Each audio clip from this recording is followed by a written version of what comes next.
All right, we're on a 1972 Aquasport. Just rigged a remanufactured 225 Evinrude on it. It's running really well. Probably most of the people are familiar with the flaws of old boats, but you got to learn how to live with them because the cost of new ones is astronomical. So we looked at the boat and we said, yeah, you might have a bad gas tank. It's really not worth chopping the boat apart. On this one, you'd have to actually cut it out to check it.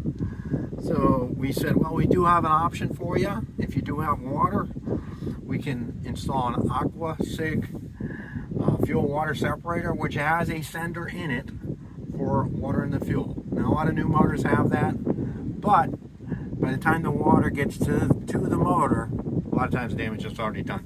So we installed the gauge, and this light will go on if we have water on it.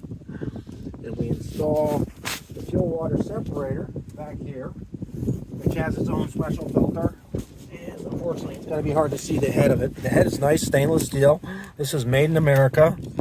We are a dealer for them, so we are biased, but we know the amount of problems caused by water in the fuel. So this will probably give you, an hour's warning before, an hour to 2 hours warning before the water gets to the motor. That's kind of a rough estimate, but it'll save a lot of motors. Your alarm will go off, you'll slow down, you can actually spin the filter off, drain it, put it back, and you'll be all set. Because the bad thing about water in the fuel is when you hit the gas, all the water that's settled on the bottom of the tank will go back to the back of the tank. That's where the pickup is.